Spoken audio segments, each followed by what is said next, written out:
जय हिंद विद्यार्थी मित्रांनो, महाराष्ट्रात पोलीस भरतीसाठी नंबर 1 ठरलेले आपले युट्यूब चॅनल अर्थातच सिक्कर मराठी पोलीस भरती।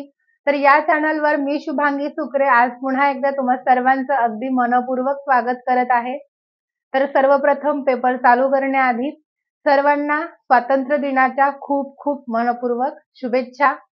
तर आज स्वातंत्र्य दिन आहे, त्यामुळे आजही आपण तरीही पेपर घेत आहोत। आजचा पेपर आहे आपला नवी मुंबई SRPF गट क्रमांक 11। तर हा पेपर आपण आदल्या दिवशीच रेकॉर्डिंग केलेला आहे, जो की आज अपलोड केलाय, कारण तुमचा एकही दिवस वेस्ट जायला नको, जेणेकरून मुंबई पुण्याचे पेपर अजून बाकी आहेत। त्याच्यामुळे आपण पेपर विश्लेषण आजही घेतलेलं आहे। तर प्रत्येकाने व्यवस्थित शेवटपर्यंत हा व्हिडिओ बघा। असं म्हणू नका की सर आणि मॅडम माझ्या प्रश्नाचं उत्तर देत नाही, मी बघणार नाही। आपल्याला अभ्यास स्वतःसाठी करायचा आहे किंवा आपण अभ्यास करण्यासाठी इथे येतो, गप्पा मारण्यासाठी टीचरशी गप्पा मारण्यासाठी नाही आहेत। त्यामुळे प्रामाणिकपणे व्यवस्थित लेक्चर करायचे प्रत्येकाने, ठीक आहे। तर सेशन हे जे काही आहे चालू झालेलं, प्रत्येकाने तुमच्या मित्रमैत्रिणींपर्यंत शेअर करा। डिस्कशन ग्रुप जिथे असेल अभ्यासाचा तिथे शेअर करा। आलेल्या विद्यार्थ्यांनी लाईक करून घ्या, ठीक आहे। तर आता आपण आपल्या मराठी व्याकरणाचे प्रश्न पाहायला सुरुवात करणार आहोत। पाहूयात आपण नवी मुंबई SRPF गट क्रमांक 11। तर आधीमध्ये प्रश्न आहेत, सिरीजनुसार नाहीयेत, हरकत नाही, आपल्याला कसंही चालतं, ओके। तर बघा, खालीलपैकी फारसी शब्द ओळखा। सी सेट आहे, फारसी भाषेतून मराठीत घेतलेला शब्द। सुंदर, ओनामा, जबरदस्त आणि बिभत्स। तर फारसी भाषेतून मराठीत घेतलेला शब्द कुठला आहे, तर जबरदस्त हा शब्द फारसी शब्द आहे, ठीक आहे। पर्याय कुठला योग्य, पर्याय सी योग्य। पुढचा प्रश्न डायरेक्ट आहे आपला 9 नंबरचा प्रश्न आहे पुढचा, ठीक आहे। 9 नंबर, बाळू हा चलाख मनुष्य आहे, अधोरेखित शब्दाची जात ओळखा। अधोरेखित केले चलाख शब्दाला। चलाख हे काय आहे, नाम, सर्वनाम, विशेषण आणि उभयपद। तर चलाख हे काय आहे, कसा मनुष्य, मनुष्य हे नाम आहे, कसा मनुष्य नामाबद्दल विशेष माहिती, म्हणजे चलाख हे काय झालं, आपलं गुण विशेषण झालं, पर्याय सी योग्य। त्याच्यानंतरचा आपला मराठी व्याकरणाचा प्रश्न आहे 21 नंबरचा। बघा, 21 नंबर, विशेष नामाचा प्रकार ओळखा। विशेष नाम कुठला आहे याच्यामध्ये, हिमालय,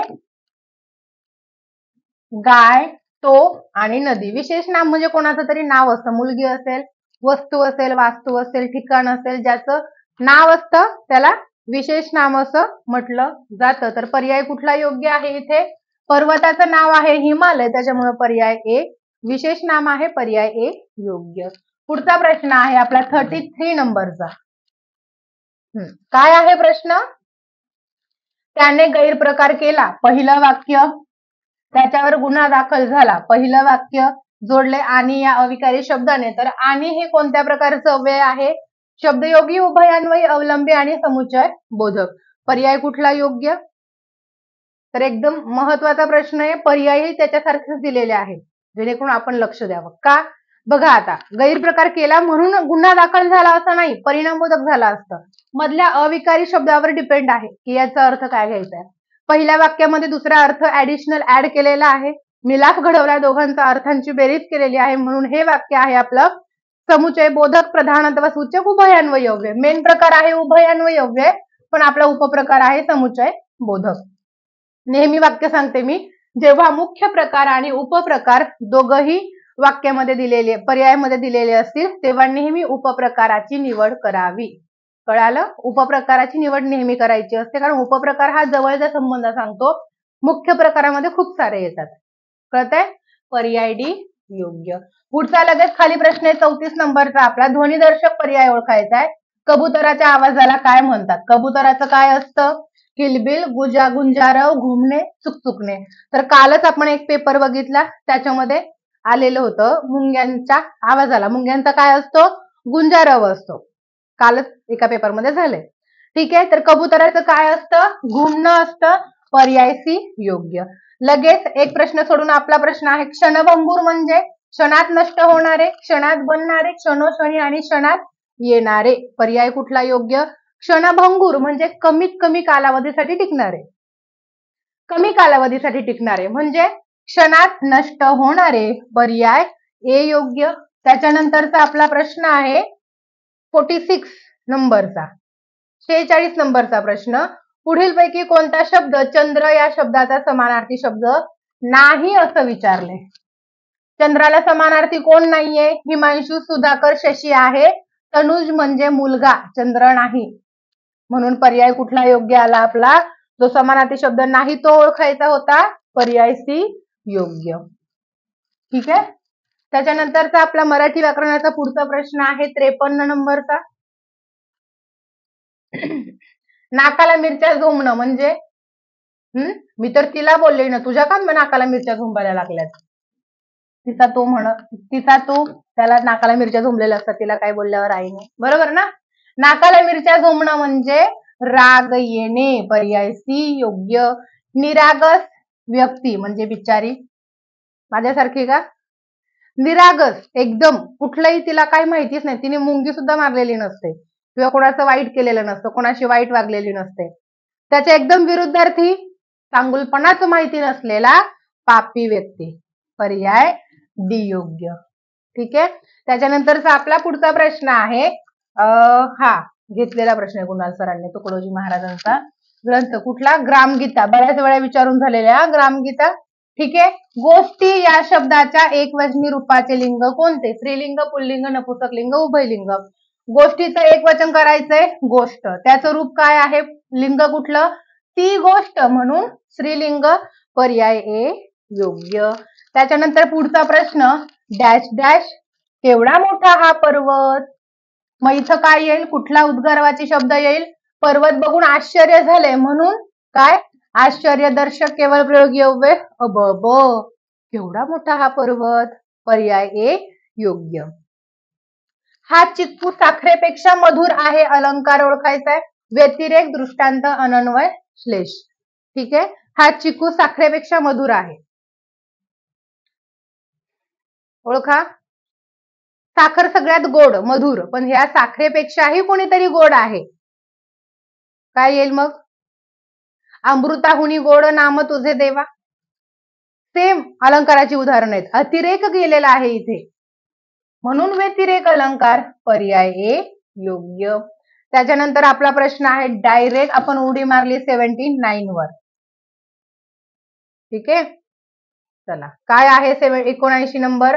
खालील पैकी कोणते द्वंद्व समासाचे उदाहरण आहे? द्वंद्व समास म्हणजे दिलेली दोन्ही पदे प्रधान. कुठे आहे? 21 आयोजन, प्रयोजन, नियोजन. कुठला पर्याय योग्य? तर 21 हा काय आहे आपला? 20 आणि 1 21 झाला, बरोबर. दिलेली दोन्ही पदे प्रधान, विग्रह करताना मध्ये आणि शब्द वापरला जातो, म्हणून पर्याय ए योग्य. इतिश्री होणं म्हणजे शेवट होणे, शेवट होणं म्हणजे संपणे, पर्याय बी योग्य. याच्यानंतरचा आपला प्रश्न आहे सेकंड लास्ट प्रश्न आहे मराठी व्याकरणाचा.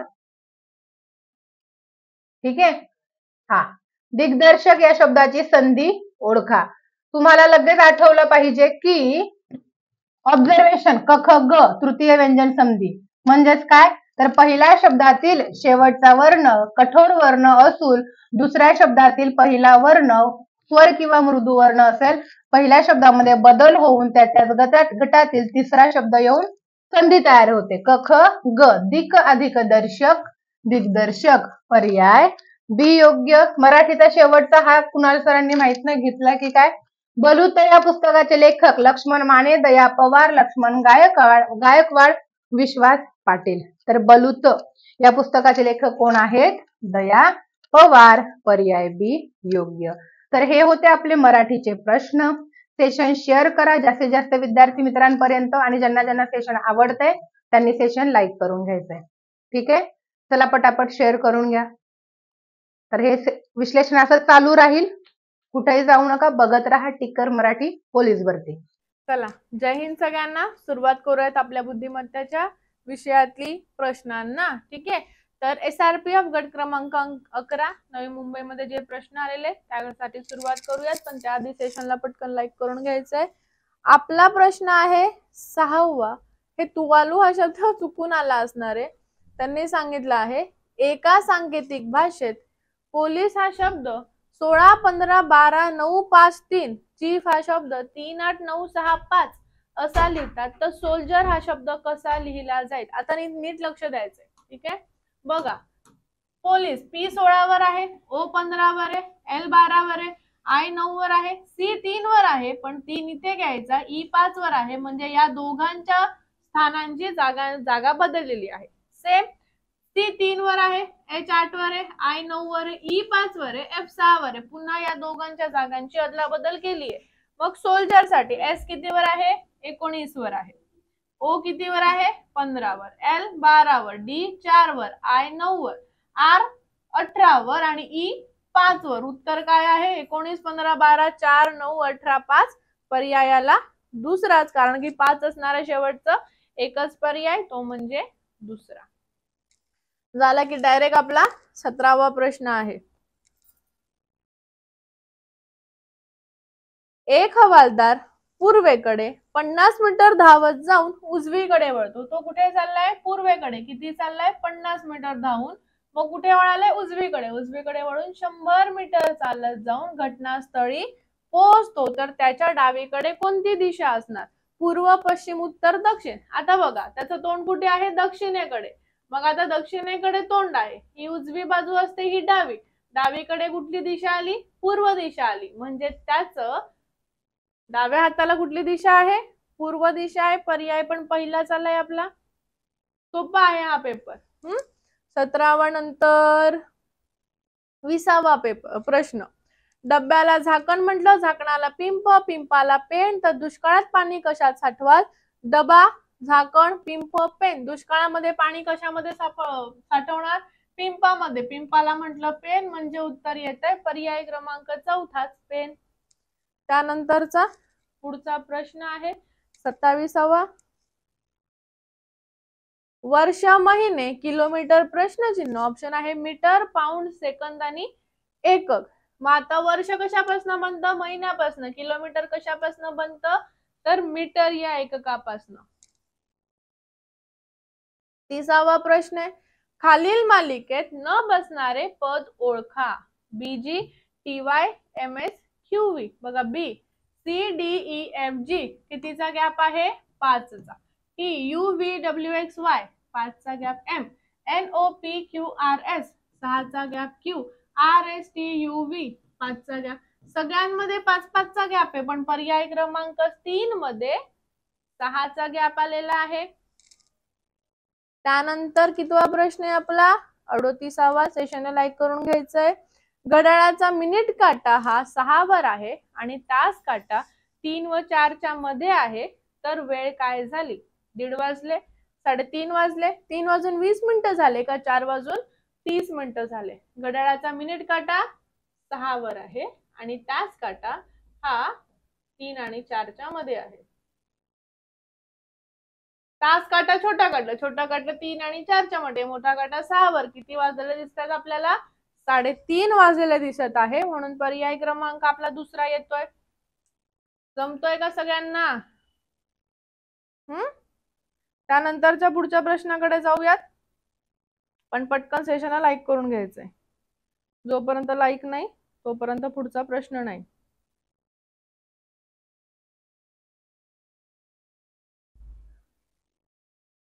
चला.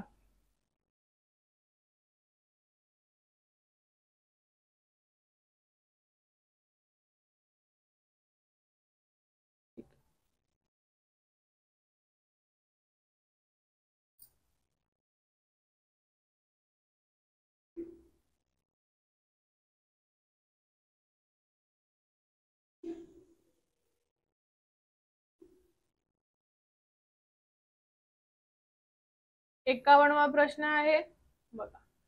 4, 24, 144, 864. प्रश्नचिन्ह ऑप्शन आहे 1000, 5184, 3824, 3654. 4 सक 24, 24 सक 144 गुणिले 6 गुणिले 6, 6 चोक 24, 2. उत्तर काय आलं? 5184. पर्याय क्रमांक आहे आपला दुसराच. पुढचा प्रश्न 57वा. हे आधीमध्ये प्रश्न असले की सापडत नाही लवकर. लावणी महाराष्ट्र, बिहू प्रश्नचिन्ह राजस्थान, ओरिसा, आसाम, आणि मेघालय. आता लावणी हे नृत्य कुठल्या राज्याचं आहे? तर महाराष्ट्र या राज्याचं आहे. तर बिहू हे नृत्य कुठल्या राज्याचं असेल? आसामचं आहे. बरोबर. चला, गुड. त्यानंतरचा पुढचा प्रश्न पाहूयात. डायरेक्ट 69. एका कुटुंबात 100 सदस्य आहेत, त्यापैकी 40 जण शाकाहारी आहेत, 50 जण शाकाहारी आणि मांसाहारी दोन्ही करतात, तर फक्त किती व्यक्ती मांसाहार करतात? तर मांसाहार करणाऱ्यांची संख्या किती? 30, 40, 60 आणि 40. दोन पर्याय 40, 40. काही व्यक्ती शाकाहारी आहेत, काही मांसाहारी आहेत, काही शाकाहारी मांसाहारी दोन्ही आहेत. शाकाहारी असणारे किती? 40. शाकाहारी मांसाहारी असणारे किती? 50. टोटल 100 जण आहेत. 40, 50, 90 झाले. मांसाहारी झाले 10. बरोबर आहे. त्यांनी सांगितलं मांसाहार करणारे किती आहे? हे 50 आणि 10. मांसाहार करणारे एकूण किती जण झाले? तर 60 जण झाले. म्हणून पर्याय क्रमांक 3 यायला पाहिजे. ओके. 40 जण शाकाहारी आहेत, 50 जण शाकाहारी मांसाहारी दोघं पण आहेत, फक्त 10 जण होते जे काय आहेत? मांसाहारी आहेत. आता जे 50 आहेत ना, त्यांना आपल्याला त्याच्यामध्ये काउंट करावं लागणार आहे, नाहीतर आपले मार्क जात आहेत. मग आता पुढच्या प्रश्नाकडे वळूयात. त्याच्यावर 5 प्रश्न आधारित आहेत, 71 ते 75. खालील बौद्धिक आकृतीत विविध खेळ खेळणाऱ्या लोकांची संख्या दिली आहे. वर्तुळातले लोक विटीदांडू खेळतात. वर्तुळात जे लोक खेळतात ते काय खेळतात? विटीदांडू. त्रिकोणामधील लोक क्रिकेट खेळतात. त्रिकोणामध्ये जे खेळतात ते काय खेळतात? तर क्रिकेट हा खेळ खेळतात. तर चौरसातील लोक कॅरम हा खेळ खेळतात. चौरसात हे लोक काय खेळतात? कॅरम खेळतात. या माहितीच्या आधारे प्रश्न क्रमांक 71 ते 75 पर्यंतची उत्तरं द्या. एकच प्रश्न 5 मार्काचा तुम्हाला मिळवून दिलेला किंवा देणारा. करूयात सुरुवात. आहे सगळेजण तयार? चला.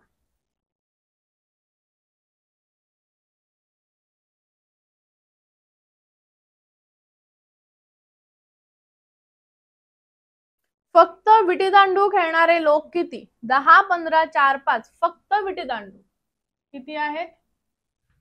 4 आहे. पर्याय क्रमांक 3 येणार. पुढचा प्रश्न काय दिलेला आहे बघा. फक्त कॅरम खेळणारे लोक किती? 10, 15, 4, 5. फक्त कॅरम खेळणारे किती आहेत? 15 आहेत. फक्त विटीदांडू व क्रिकेट खेळतात पण कॅरम खेळत नाही अशांची संख्या 10, 15, 4, 5. आता बघा, कॅरम नाही खेळत पण विटीदांडू पण खेळतील, क्रिकेट पण खेळतील, अशांची संख्या किती आहे? 4 आहे. 2 घ्यायचे नाही बरं, नाहीतर हे 2 घ्याल आणि 6 उत्तर द्याल. तसं 6 आहे पण नाही म्हणा. म्हटलं हा पेपर सोपा आहे खूप. पुढचा, फक्त विटीदांडू खेळतात मात्र क्रिकेट खेळत नाही अशांची संख्या. ऑप्शन आहे 4, 5, 6, 7. काय खेळतात? फक्त विटीदांडू खेळतात पण क्रिकेट नाही. विटीदांडू खेळतात पण क्रिकेट नाही म्हणजे ते किती आहे? तर परत 4च उत्तर आहे. फक्त क्रिकेट खेळणारे लोक किती? 10, 11, 12, 13. फक्त क्रिकेट खेळणारे किती आहेत? फक्त 10 जण आहेत. पर्याय क्रमांक पहिला येणार. हे झाले 75 प्रश्न. बर, पुढचा प्रश्न 81 वा. मस्त प्रश्न आहे, नीट समजून घ्यायचा आहे हा प्रश्न. पतीची जन्मतारीख 18 ऑगस्ट 1994 आहे, तर पत्नीची जन्मतारीख 28 फेब्रुवारी 1992 आहे. तर दोघांच्या वयातलं अंतर किती? हो ना, आपण सेम प्रश्न करतो, फक्त इथे काय केलंय? 2 जणांचं दिले. ओके.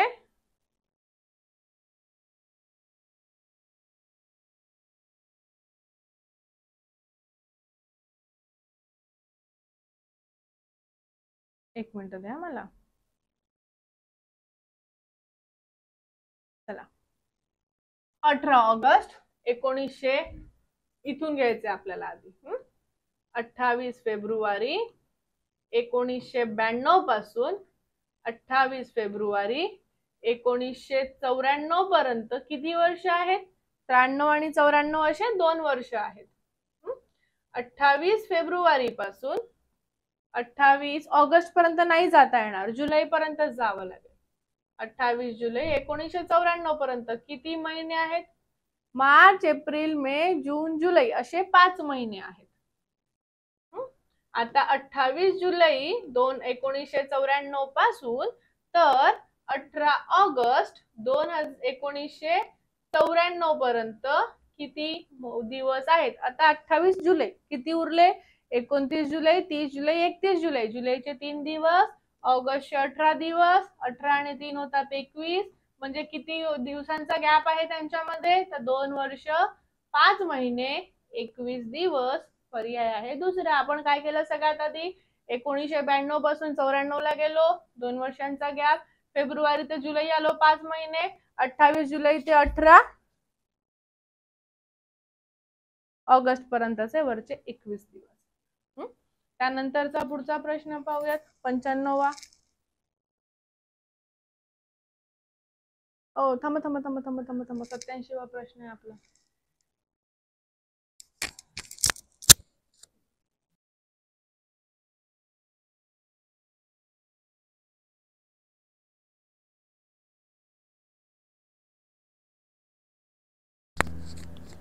प्रश्न काय सांगितलाय बघा.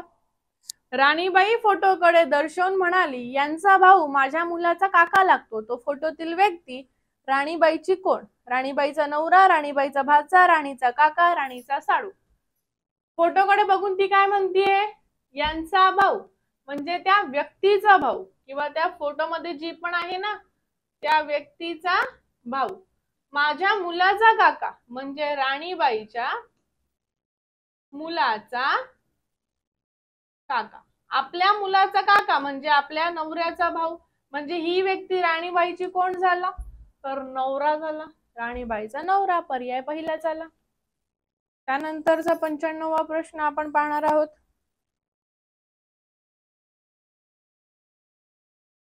अक्षर मालिकेत गाळलेल्या जागा भरा. अक्षरमाला व्यवस्थित बघा. C_X,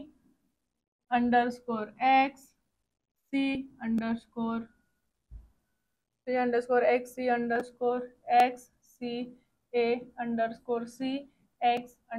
C_A_C,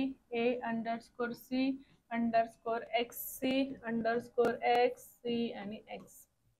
आता याला मालिका शोधावी लागेल आपल्याला. आता बघा, C_A_X, C_X असू शकतो.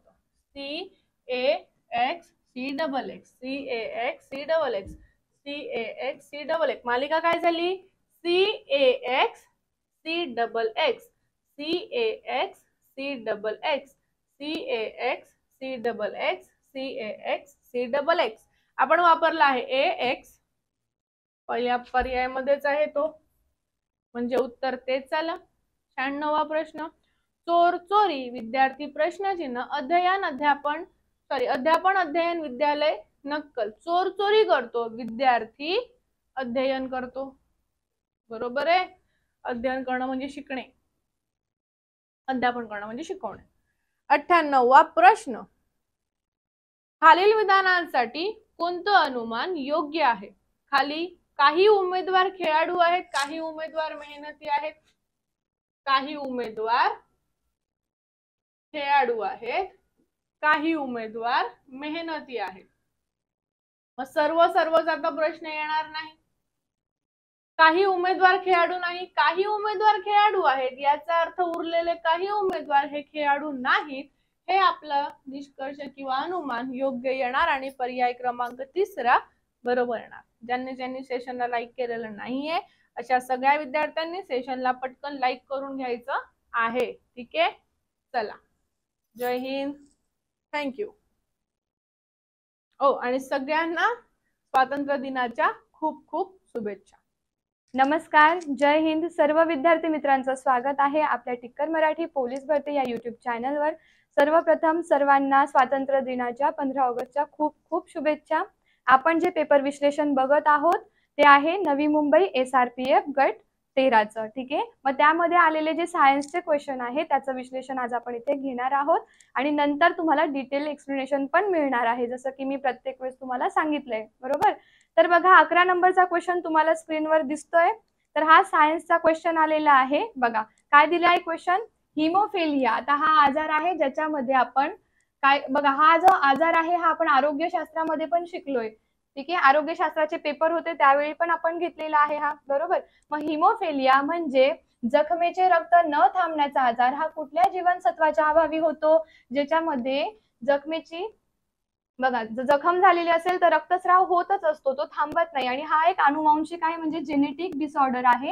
हा जीवनसत्व के च्या कमतरतेमुळे होतो. मग जीवनसत्व के चं रासायनिक नाव पण विचारलं जातं, जे की तुम्हाला प्रत्येकामध्ये कामात येणार आहे.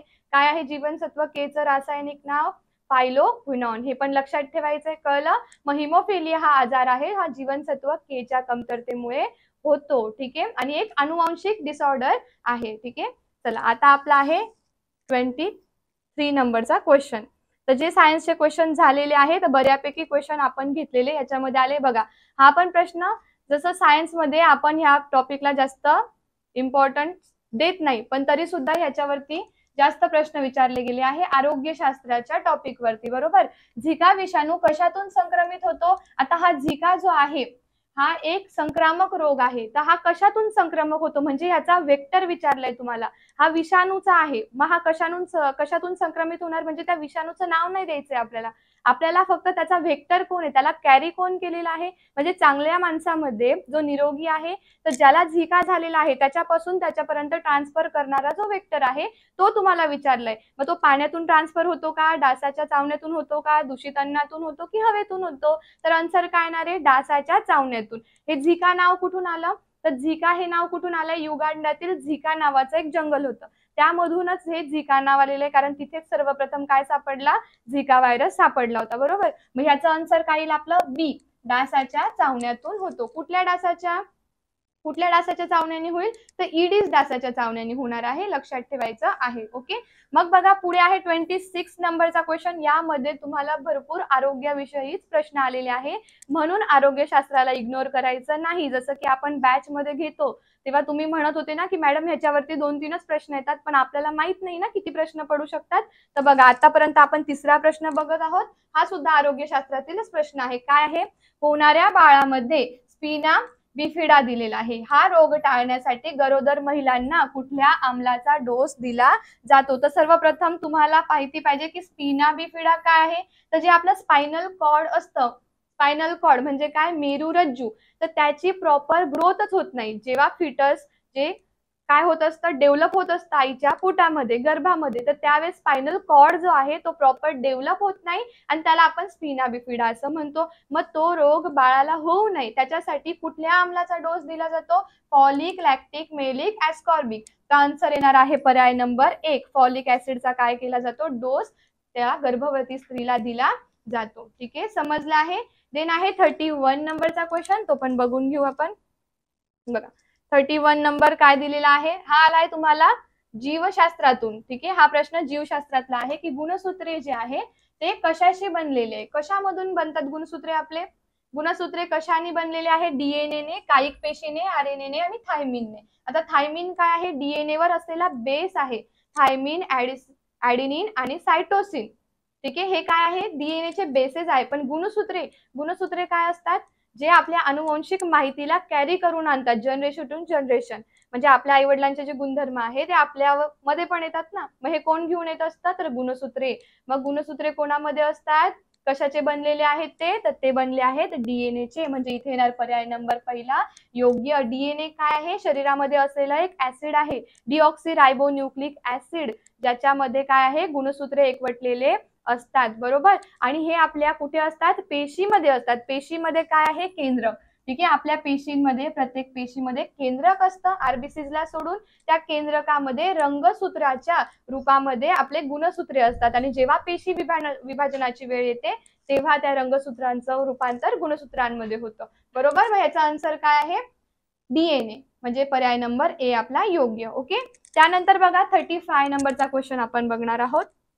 बघूया. आता हा क्वेश्चन काय दिलाय, रात्री जर झाडाखाली तुम्ही झोपले तर काय होणार रे सांगा बरं. रात्री झाडाखाली झोपू नये, कारण रात्री झाड काय उत्सर्जित करतात. आता रात्रीच्या वेळी प्रकाश असतो का नाही, फोटोसिंथेसिसची क्रिया होते का नाही. मग त्यावेळी झाड काय करत असतो, ऑक्सिजन घेतो आणि कार्बन डायऑक्साईड सोडतो आणि आपल्याला प्राणवायू लागतो जगण्यासाठी, म्हणजे आपल्यालाही ऑक्सिजन लागतो. मग तुम्ही जर झाडाच्या खाली असाल तर तुम्हाला ऑक्सिजन कमी मिळेल, कारण झाड काय करत आहे, ऑक्सिजनच घेऊन कार्बन डायऑक्साईड सोडत आहे आणि तो आपल्यासाठी हानिकारक ठरतो. म्हणून रात्री झाडाखाली झोपायचं नसतं, कारण झाड काय करतात, कार्बन डायऑक्साईड उत्सर्जित करतात. म्हणजे आन्सर आला आपला पर्याय नंबर सी बरोबर. ठीक आहे.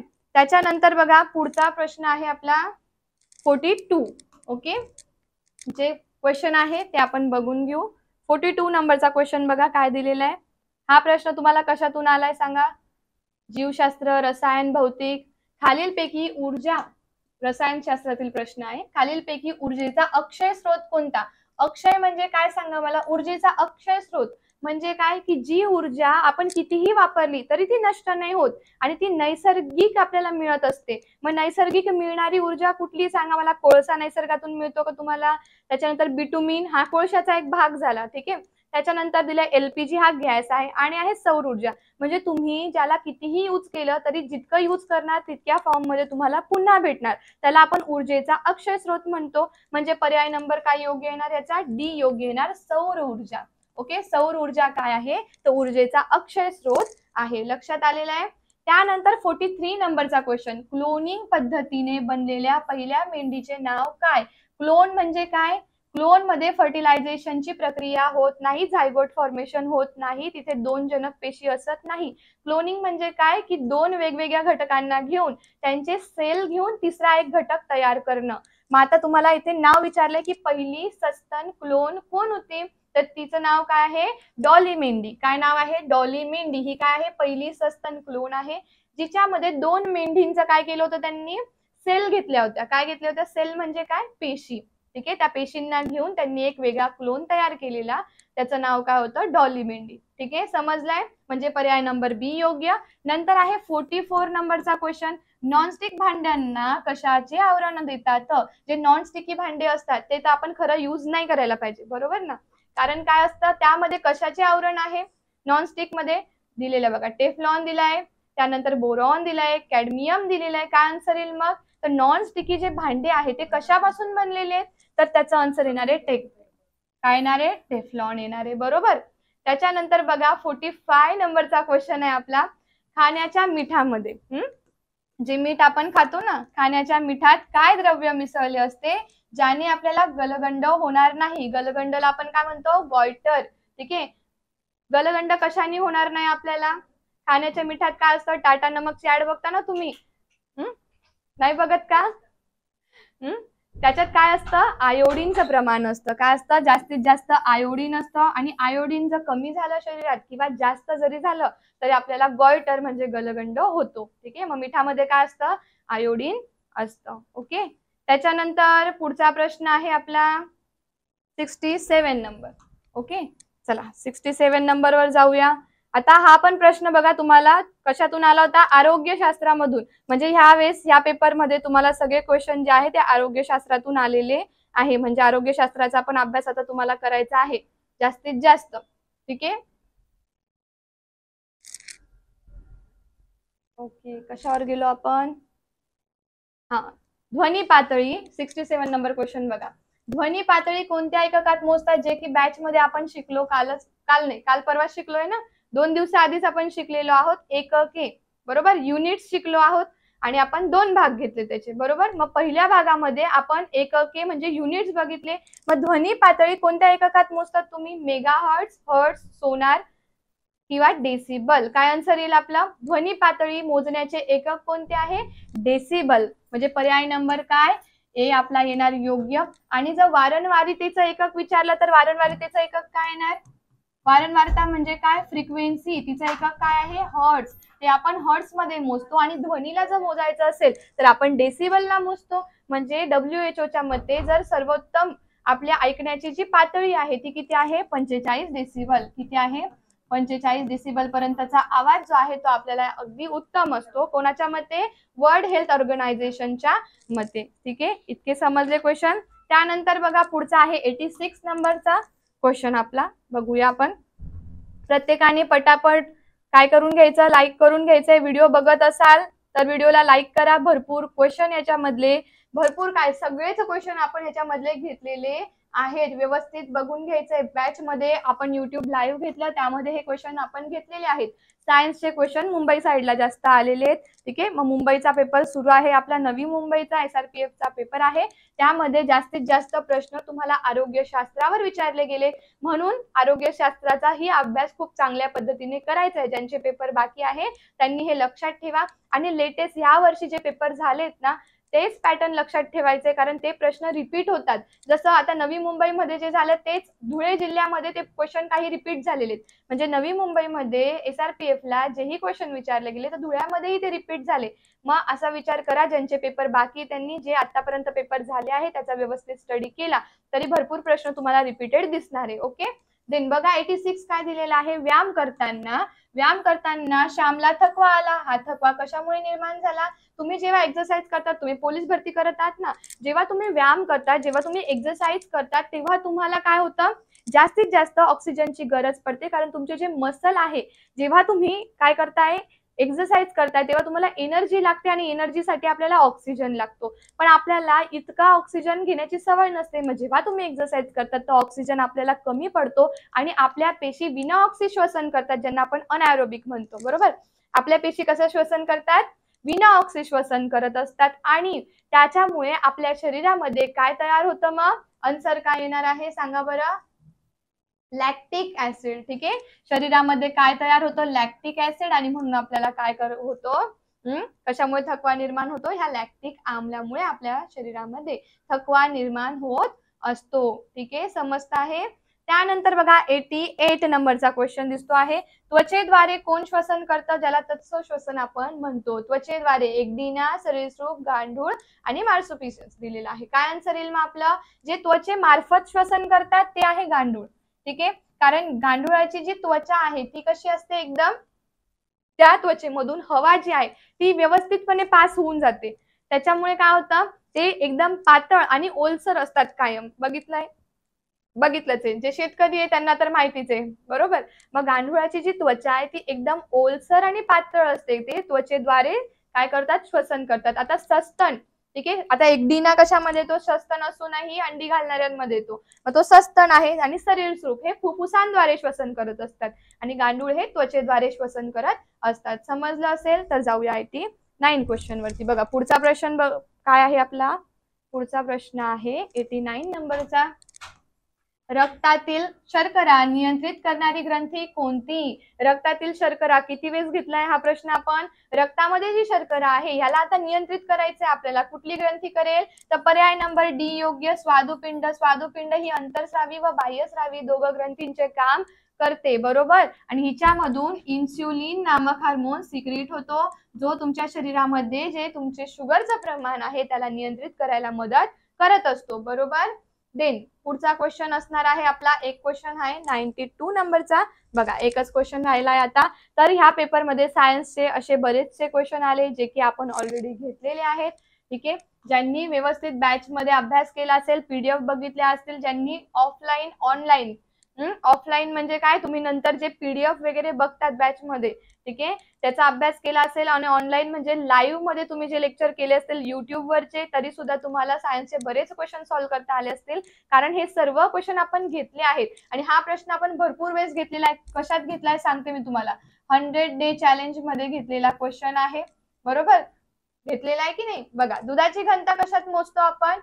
पहिला पर्याय योग्य येणार लॅक्टोमीटर. लॅक्टोमीटर मध्ये आपण काय मोजतो? दुधाची घनता, म्हणजे दुधाचे जे विशिष्ट गुरुत्व आहे ते कशामध्ये मोजले जाते? तर लॅक्टोमीटर मध्ये मोजले जाते. अशा पद्धतीने 14 क्वेश्चन तुमचे सायन्सचे नवी मुंबई SRPF गट 13 ला आले होते. आपण ह्या प्रश्नांपैकी भरपूर प्रश्न, म्हणजे तुम्ही सगळेच म्हटले तरी चालेल, हे प्रश्न आपण ऑलरेडी कव्हर केलेले होते. सो तुम्हाला हा पेपर खूप छान गेला असेल.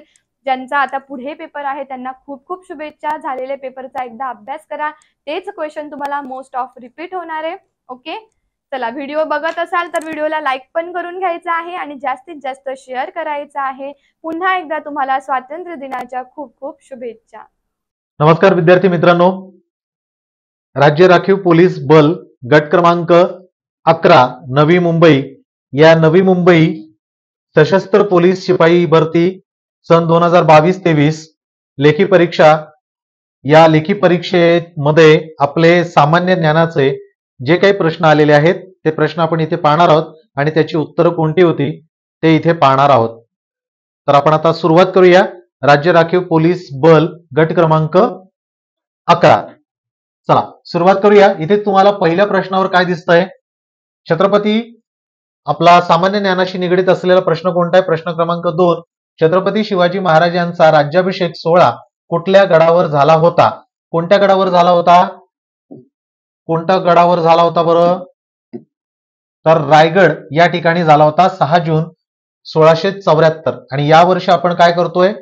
350वा राज्यारोहण म्हणजे राज्याभिषेक आपण साजरा केलेला आहे. त्यानंतर पुढचा प्रश्न कोणता आहे? पुढचा प्रश्न जो आहे तो पुढचा प्रश्न आहे प्रश्न क्रमांक 7 तुम्हाला इथे दिसतोय.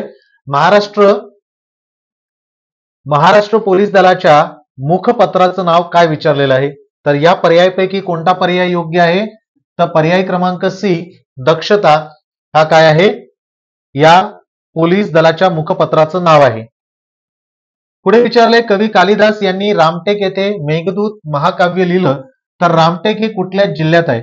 रत्नागिरी, सिंधुदुर्ग, नाशिक की नागपूर? पर्याय क्रमांक डी नागपूर हे आपलं उत्तर आहे. चला पुढे विचारलेला प्रश्न कोणता आहे? आपला प्रश्न क्रमांक 10वा. देवगिरी एक्सप्रेस मुंबईला कोणत्या शहराशी जोडते? गोंदिया, गडचिरोली, छत्रपती संभाजीनगर, सावंतवाडी? तर काय बरं या प्रश्नाचं उत्तर आहे? काय आहे या प्रश्नाचं उत्तर? पर्याय क्रमांक सी छत्रपती संभाजीनगर याला देवगिरी एक्सप्रेस मुंबई आणि छत्रपती संभाजीनगर या एकमेकांना जोडते. ओके, पुढचा प्रश्न आपल्याशी निगडीत नाहीये. 12वा प्रश्न आपला आहे भारतीय नौदलाचे बोधवाक्य काय आहे? सदैव तत्पर, स्वयमेव मृगेंद्र, शन्नो वरुणा, वीरभोग्य वसुंधरा? तर या प्रश्नाचं उत्तर काय? पर्याय क्रमांक सी शन्नो वरुणा. भारतीय नौदलाचे सध्याचे प्रमुख कोण आहे? दिनेश कुमार त्रिपाठी. पुढे विचारलंय भारतात गुलाबी शहर म्हणून कोणते शहर ओळखलं जातं? जौनपूर, चंदीगड, जयपूर, शिमला? तर या प्रश्नाचं उत्तर काय? पर्याय क्रमांक सी जयपूर. लहानपणापासून आपण पुस्तकात वाचलेलंच आहे ना भूगोलाच्या.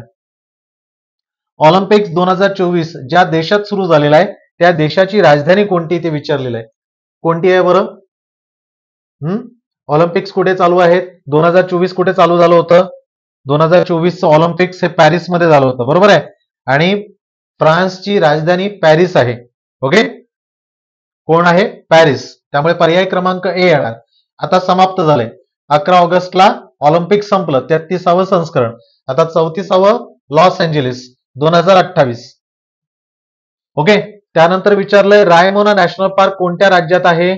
तर ते आहे कोणत्या बरं? आसाम. काय आहे? पर्याय क्रमांक बी आसाम मध्ये रायमोना नॅशनल पार्क आहे, बरोबर की नाही? काय रायमोना नॅशनल पार्क कुठे आलं? आसाम मध्ये. गणपती मंदिर व गरम पाण्याचे कुंड असलेले वज्रेश्वरी हे ठिकाण कोणत्या जिल्ह्यात आहे? पर्याय क्रमांक डी ठाणे जिल्ह्यामध्ये आहे. कुठे आहे? ठाणे जिल्ह्यामध्ये, बरोबर आहे. चला पुढचा प्रश्न घेऊया. पुढचा प्रश्न कुठे आलेला आहे? मध्ये मध्ये दिलेले आहेत. हा बघा, गुजरात राज्याची राजधानी काय आहे? काय आहे? गुजरात राज्याची राजधानी ही गांधीनगर आहे. पर्याय क्रमांक डी. ओके, पुढे जाऊया. पुढचा प्रश्न कुठे दिसतोय का? चला खाली दिसतोय. काय बरं? महाराष्ट्राची हिवाळी राजधानी कोणती होती? कोणती?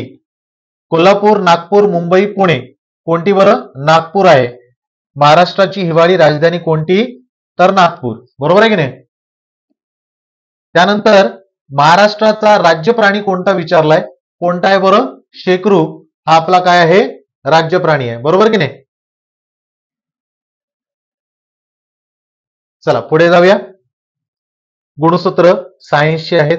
नीता मॅडम तुम्हाला समजावून सांगतील, म्हणजे त्याचं उत्तर सांगतील. पुढे काय हा, भारतातील सार्वजनिक क्षेत्रातील सर्वात मोठी बँक कुठली? Reserve bank of India, state bank of India, bank of India, Canara bank. काय या प्रश्नाचं उत्तर आहे? State bank of India. स्थापना कधी झाली? 1 जुलै 1955. रिझर्व्ह बँकेचा ऍक्ट कधी आला होता? 1934. स्थापना झाली 1935. ओर्जबोन स्मिथ पहिले, स्वतंत्र भारताचे सी.डी. देशमुख, आणि आत्ता आहेत शक्तिकांत दास. बरोबर आहे. तर हे गोष्ट लक्षात ठेवा.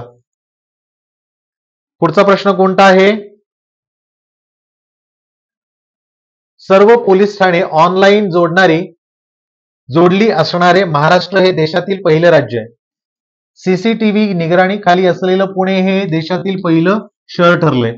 अ बरोबर ब चूक, ब बरोबर अ चूक, दोन्ही चूक की दोन्ही बरोबर? काय असेल या प्रश्नाचं उत्तर? पर्याय क्रमांक डी, दोन्ही बरोबर आहेत. चला पुढचा प्रश्न आहे. डॉक्टर बाबासाहेब आंबेडकर यांनी जनता पत्र व ही वृत्तपत्र सुरू केलं. कुठलं? केसरी, लोकमान्य टिळक आहे. सुधारक कोणाचं आहे? तुम्ही सांगा बरं. मूकनायक हे आपल्या प्रश्नाचं उत्तर आहे. हा, सुधारक 1888 आगरकरांनी काढलं होतं. बरोबर की नाही? केसरी कधी? 1881. आणि नंतर आगरकर जे आहेत हे बाहेर पडले आणि त्यांनी सुधारक नावाचं स्वतंत्र वृत्तपत्र काढलं. खालीलपैकी ऊर्जेचा अक्षय स्रोत कुठला? कोळसा, ब्युटेमिन कोळसा, एलपीजी की सौर ऊर्जा? ऊर्जा अक्षय स्रोत हा कुठला आहे? सौर ऊर्जा. ओके. अक्षय ऊर्जा दिवस कधी साजरा केला जातो? सांगा बरं तुम्ही. इथे मला वाटतं हा सायन्सशी पण आहे आणि जनरल नॉलेज मध्ये पण येतो. क्लोनिंग पद्धतीने बनलेल्या पहिल्या मेंढीचं नाव काय आहे? तर ते आहे बी डॉली. ओके. पुढच्या प्रश्नाकडे जाऊया.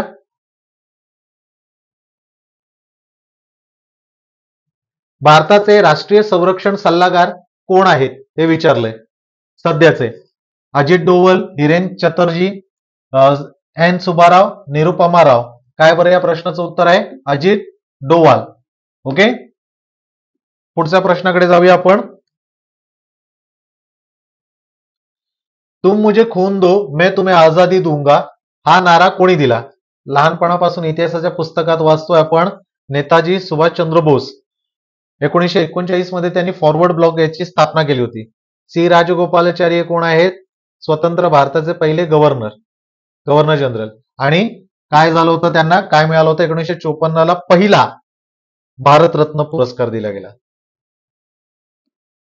चला, संत तुकडोजी महाराज यांनी कोणता ग्रंथ लिहिलाय?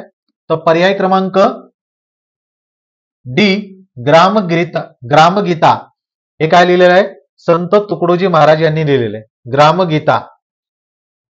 बघा, लावणी जसं महाराष्ट्र आहे तसं बिहू हे कोणाशी निगडीत आहे? राजस्थान, ओरिसा, मेघालय, आसाम. काय बरं? आसामशी निगडीत आहे. ओके. पुढचा प्रश्न आहे. जीएसटी हा कर कुठल्या वर्षी लागू झाला? 2017, 2014, 2022, 2023. कधी झाला बरं? तर 2017 या वर्षी तो लागू झाला. पुढचा प्रश्न आहे. लक्षद्वीप कुठल्या महासागरात आहे? प्रशांत, हिंद, भूमध्य, दक्षिण. कुठे आहे बरं? तर हिंद महासागरामध्ये. ओके. पुढचा प्रश्न आहे. आंतरराष्ट्रीय महिला दिवस कधी साजरा केला जातो? 21 जून, 16 जानेवारी, 8 मार्च, 11 जून. कधी बरं साजरा केला जातो? 8 मार्चला. ओके.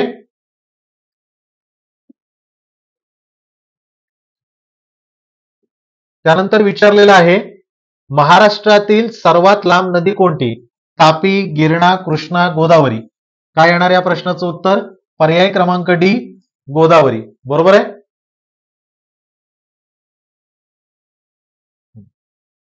चला पुढे जाऊया.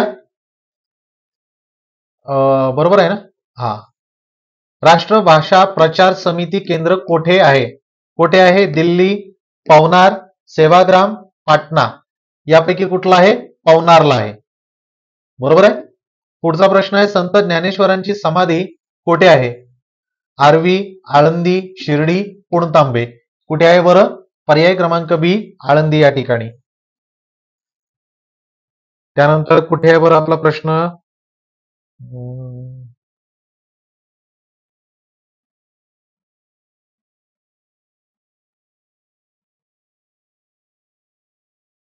हा बघा, हा एक प्रश्न आहे 76वा. सिक्कील भगिनी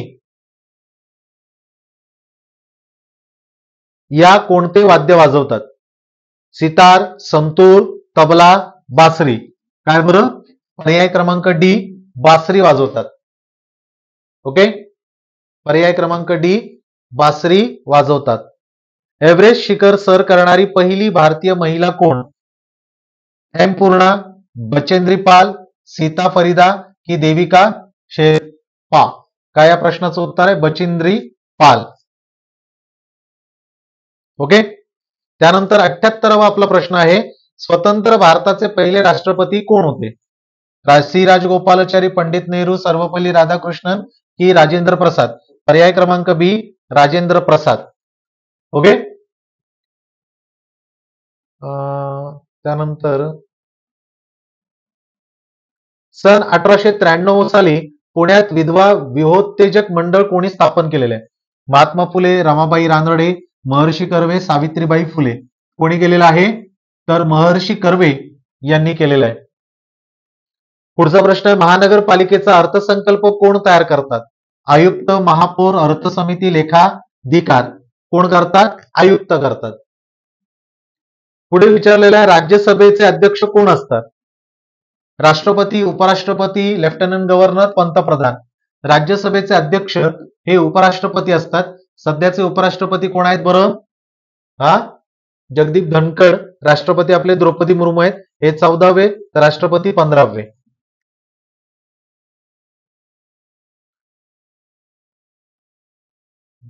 त्यानंतर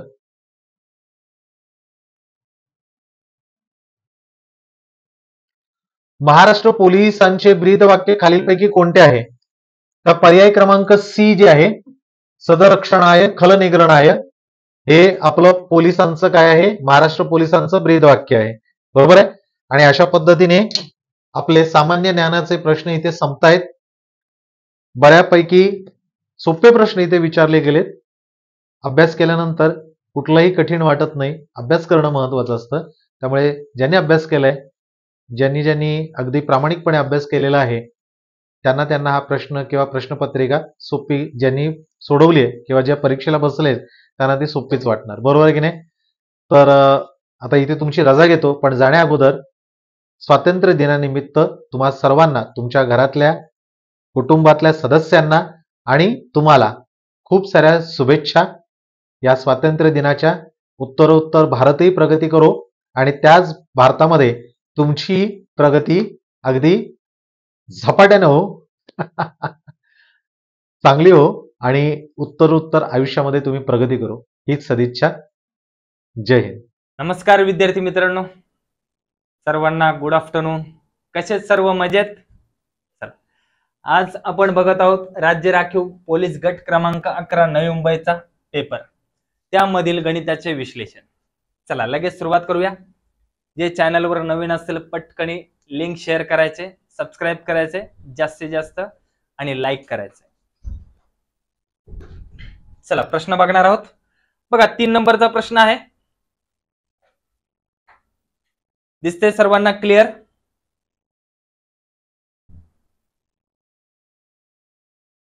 बघा काय प्रश्न सांगितलाय. 25च्या पाड्यातील पहिल्या 9 संख्यांची बेरीज किती?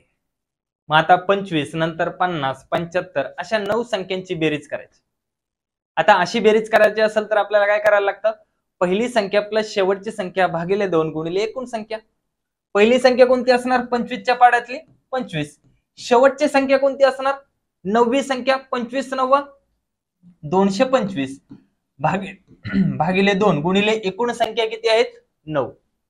बेरीज केली 225 आणि 25 किती झाले? 250. 250 भागिले 2 किती आलं? 125. 125 गुणिले 9 करा.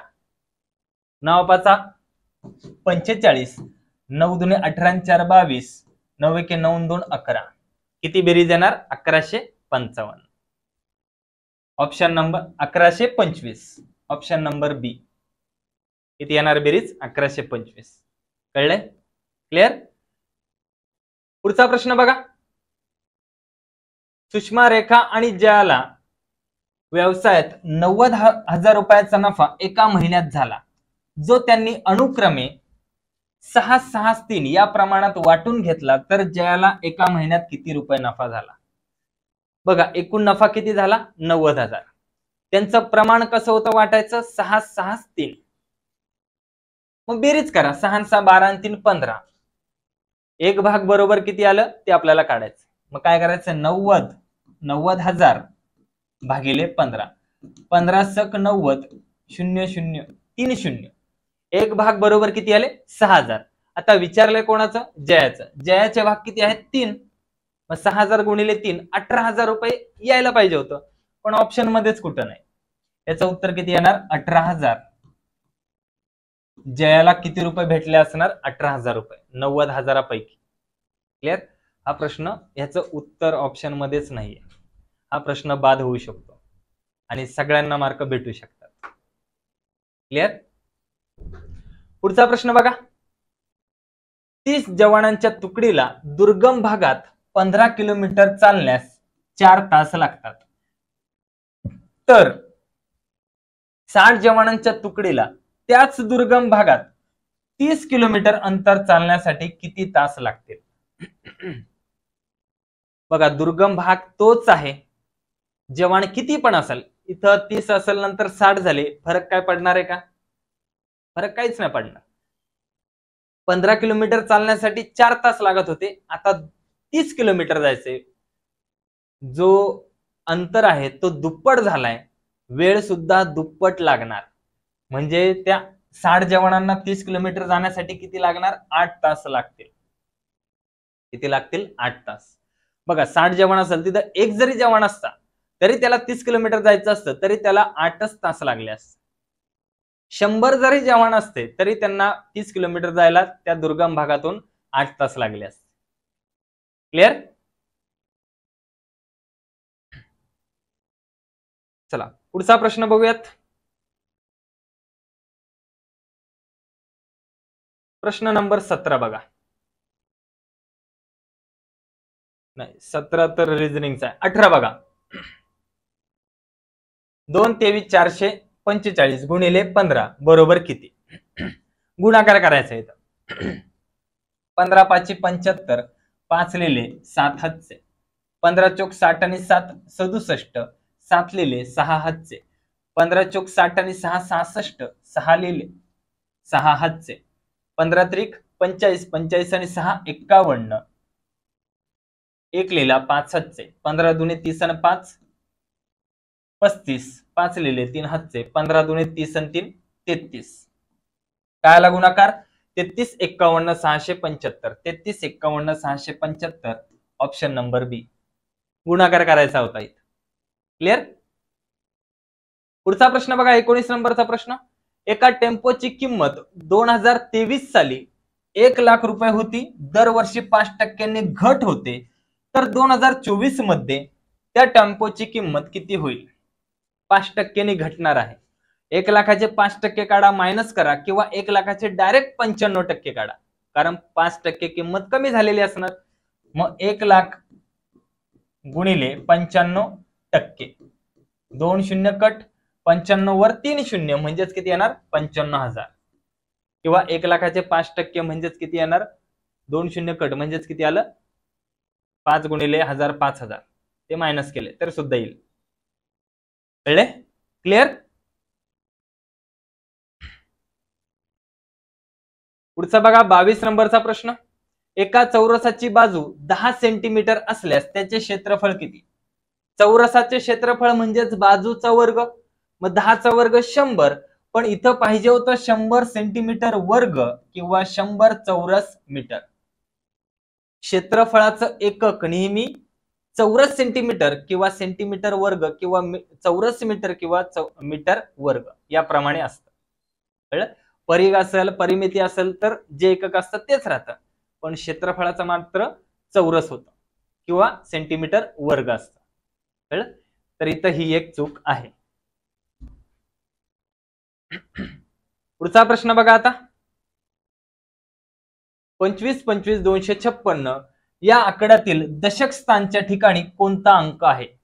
पहिला असतो एकक स्थान, नंतर असतो दशक स्थान. दशक स्थानचा अंक कोणता असणार आहे? 5. ऑप्शन नंबर अ. क्लिअर? चला पुढचा प्रश्न बघा. 32 नंबर प्रश्न बघा. एका माणसाने दर साल दर शेकडा 10% सरळ व्याजाने कर्ज घेतले, 5 वर्षांनी 250 रुपये व्याज फेडले, तर त्याने घेतलेल्या कर्जाची रक्कम किती? आपल्याला मुद्दल काढायची असेल तर व्याज 250 गुणिले 100 भागिले दर गुणिले वर्ष 5 काय भेटणार? बरोबर मुद्दल भेटणार आहे. आता इथं सुद्धा ऑप्शन मध्ये नाहीये बघा. 0 गेला 0 गेला, 5 1 5, 5 25, 5 गुणिले 100 किती आलं? 500 रुपये. मुद्दल किती पाहिजे होती? 500. ऑप्शन मध्ये आहे का 500? बघा ऑप्शन मध्येच नाहीये. मुद्दल किती पाहिजे होती? 500 रुपये. क्लिअर? पुढचा प्रश्न बघा.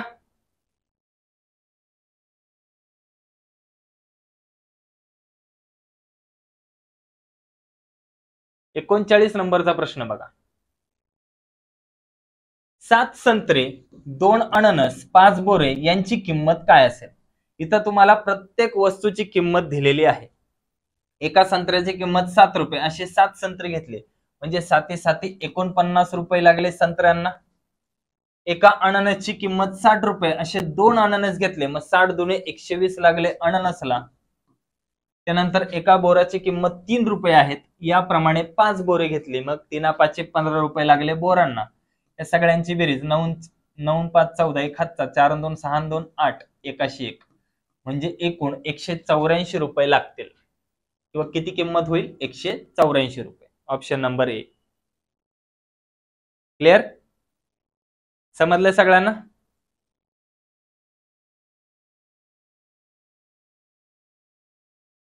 पुढचा प्रश्न बघा. 47 नंबर प्रश्न. -25 अधिक 30 बरोबर किती? जर चिन्ह वेगवेगळे असेल तर क्रिया होते वजाबाकी मोठ्या संख्येचं चिन्ह. 30 मधून 25 गेले किती उरले? 5. मोठी संख्या प्लस मध्ये आहे, उत्तर सुद्धा प्लस मध्ये येणार, फक्त 5. क्लिअर? पुढचा प्रश्न बघा. मुंबईहून पुण्याला जाणारी गाडी ताशी 70 किलोमीटर वेगाने सकाळी 7 वाजता सुटली. त्यानंतर त्याच दिवशी त्याच मार्गाने दुसरी गाडी 80 किलोमीटर वेगाने सकाळी 8 वाजता सुटली, तर या गाड्या एकमेकांना किती वाजता भेटतील? एकमेकांना किती वाजता भेटतील? आता बघा बेसिक पद्धतीने पण तुम्हाला सांगतो. दोन्ही गाड्या एकाच दिशेने जातात, पण पहिली 7 ला निघाली 70च्या स्पीडने, दुसरी 8 ला निघाली 80च्या स्पीडने. दोघांच्या वेगातला फरक किती आहे? 10 किलोमीटरचा फरक आहे. म्हणजे एका तासाला जाणार 10 किलोमीटर कमी होईल अंतर दोघातलं, दुसऱ्या तासाला 20. याप्रमाणे असंच एकूण 8 तासाला किंवा 7 तासाला पुढची गाडी निघाली ना, त्याच्यानंतरच्या 7 तासाला अंतर काय होणार? दोघांचं इक्वल होणार, दोघं एकमेकांना भेटतील. किंवा तुम्हाला काढायचं असेल तर सरळ त्या वेगांचा काढायला असावी. किती आला? 8 7 56, म्हणजे 560 किलोमीटर अंतराला दोन्ही गाड्या एकमेकांना भेटतील. बघा 560 किलोमीटर अंतर 70च्या स्पीडने गेलं किती वेळ लागणार आहे? 7 8 56, 8 तास लागतील. आणि 80च्या स्पीडने गेलं, 560 ला 80 ने भागलं, 8 7 56, 7 तास लागतील. 60च्या स्पीडने गेलं 8 तास लागतील, 70च्या स्पीडने गेलं 8 तास लागतील, 80च्या स्पीडने गेलं 7 तास लागतील. मग तुम्ही 8 तास पहिल्या गाडीच्या नंतर पकडलं तरी चालेल किंवा 7 तास दुसऱ्या गाडीच्या नंतर वेळ पकडला तरी चालेल. 8 आणि 7 15 किंवा 7 आणि 8 15, म्हणजे 15 वाजता त्या दोन्ही गाड्या एकमेकांना भेटतील, म्हणजेच दुपारी 3 वाजता. इथं घड्याळ हे 24 तासी असेल म्हणून इथं 15 आले. क्लिअर?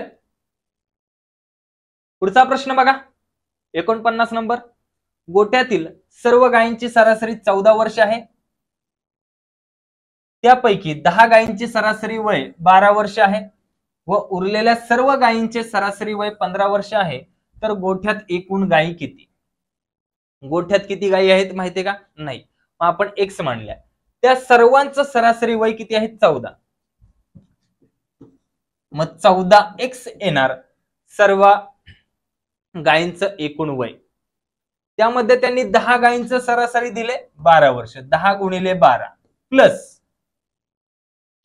उरलेल्या गायींचं सरासरी किती आहे? 15. उरलेल्या गायींची संख्या किती असणार? एकूण संख्या x, त्यामधल्या 10 दिल्यात म्हणजे x वजा 10 असणार उरलेल्या गायींची संख्या. त्याला गुणिले काय करणार? 15. म्हणजे तुम्हाला त्या उरलेल्या गायींचं एकूण वय भेटेल. मग 14 गुणिले x 14x प्लस 12 गुणिले 10 120 प्लस 15 गुणिले x 15x वजा 15 गुणिले 10 150.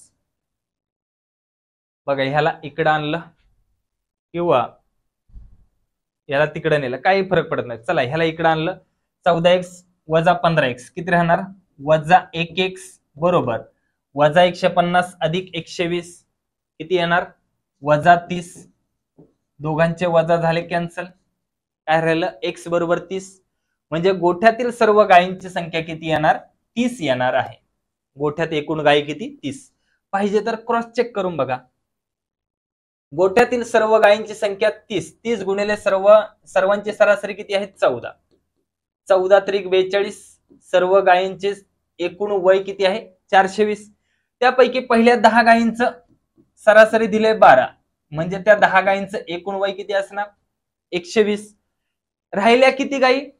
30 पैकी 10 गायींचे दिलेत. उरल्या किती? 20. त्यांचं सरासरी किती दिले? 15. 15 दुने 30. 300 आणि 120 झाले का? 420. म्हणजे त्या गोठ्यामध्ये किती गायी होत्या? 30 गायी होत्या. याला म्हणतात क्रॉस चेक. कळलं? प्रश्नाकडून उत्तराकडे, उत्तराकडून प्रश्नाकडे. क्लिअर?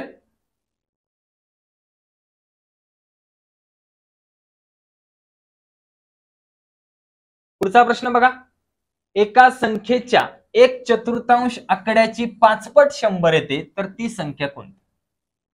तुम्हाला भरपूर वेळा सांगितलं मी, तुम्हाला जर ती संख्या काढायची असेल शेवटून सुरुवात करायची, क्रिया उलटी करत चालायची.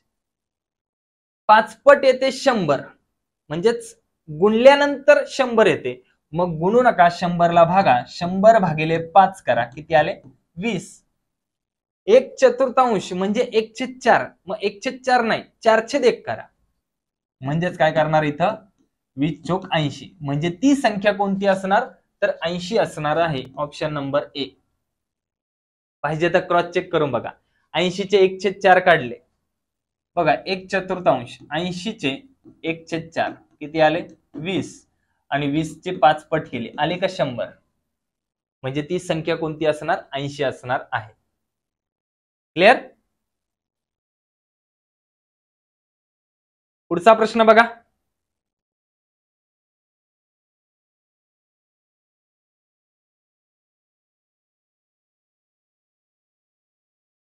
हा 68 नंबर प्रश्न बघा. 100 ते 300 दरम्यान असलेल्या 4 ने भाग जाणाऱ्या संख्यांची बेरीज किती? 100 ते 300 पर्यंत 4 नेच भाग जाणाऱ्या